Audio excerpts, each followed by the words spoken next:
Okay, on to video number 6, I think, of this very quick crash course. And this one is addiction. Now, I'm going to try and come at it from two different angles here.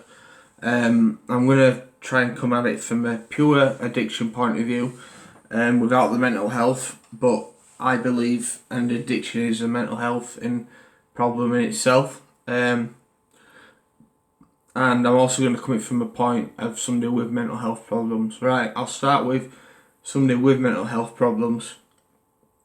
Like myself, I used to heavily drink. Before I really got proper care, I was in and out of acute wards, drinking to oblivion to forget everything, to deal with my anxiety, my OCD, my depression, all that stuff. And the answers were never found. I was looking in the bottom of a bottle. I couldn't find them anywhere. And then I'd be anxious about something else. So what would I do? I'd drink. An addiction is, it's cruel. It gets you. And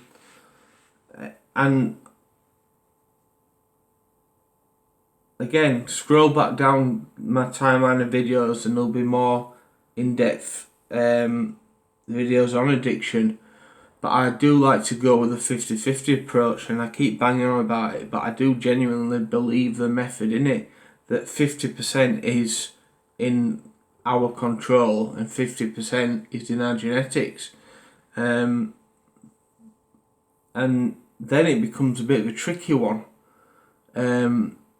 because when you've got the mental health problems, I think you're more likely to become addicted to a mind-altering substance, or gambling, or sex, or anything. Anything's an addiction. Eating, sugar, there's all sorts of things. And I don't know, I just think it's about trying to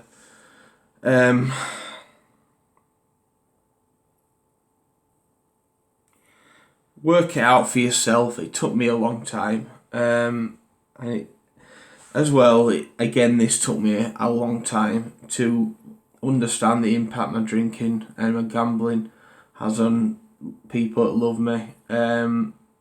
Because addiction, we're not necessarily selfish people, but the act of being an addict and all the lying that comes with it is selfish. So again, it's a difficult one, because you're probably watching this and you're probably the nicest, careless person in the world. Not careless, selfless person in the world. 1 second. Sorry, I just thought I heard something at the door. Sorry, you're probably not the most not careless person in the world. You're probably one of the most selfless people in the world. But the addiction can make a person selfish because they're addicted to something and it's got a hold of them. Now I'm going to come from addiction from a mental health perspective. From a perspective that is a mental health. On this one, I've really got no answers, and I'll tell you why I've got no answers. Because I don't know if I would have addiction problems if I didn't have mental health problems. I would never know. I would go so far as to say yes, because they're not all necessarily mental health related, especially the gambling. But it kind of does tie into mental health. So that is a really tricky one, and again, you're gonna have to accept responsibility, because again, I've done it. Denial and all that stuff. I've been in many phases of denial with my addiction. I just didn't want to see what was in front of me. I think part of that was I didn't know any way forward. I didn't know how to live without carrying out these addictions, you know, by not drinking heavily, by not gambling so much. You know, like I touched upon in one of my other videos, you know, my addiction got triggered at the age of 19, you know, that's 12 years ago. I think I was supposed to be saving for university, and I must have blown £7,000 of money I should have been saving into to gambling. And then obviously the alcohol, you know, touch wood. I've been sober for 3 years and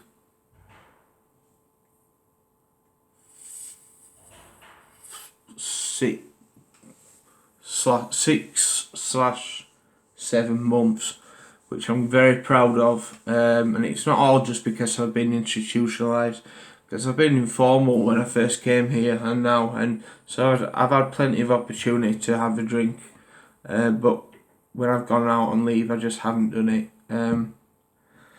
But I do strongly feel like it's really important to cut them that you love some slack as well, because they might come down quite heavy on you, and it could be a combination of things. It could be helplessness, them thinking, my son, daughter, this loved one, they've got a drug addiction, an alcohol addiction, or whatever the addiction is, gambling, and they probably want to just take it away from you, and it's frustrating for them, and they won't mean to, because this is from my own experience, they won't mean to take anything out on you, but their own frustrations might come out, and it's important to try and not take it personally and actually look at it from a point of view that they care, you know. That's more of a positive way to look at it. And again, it's taken me a lot of years to try and come to that rationale. You know, and who knows, maybe if I'd have come to that rationale a bit sooner, things wouldn't have gotten to this. Right, okay, recap. Don't beat yourself up for your addiction. All I'll say is, it's about identifying it. Once you've identified it, once you make that certain movement and you open up about it, bang, you're on the road to recovery, and you'll always be recovering. You're never recovered, you're always recovering. And always remember that it's going to be really, really taxing on your family and friends, with or without you having mental health problems, because, you know, they'll know you're not selfish, and you know you're not selfish, but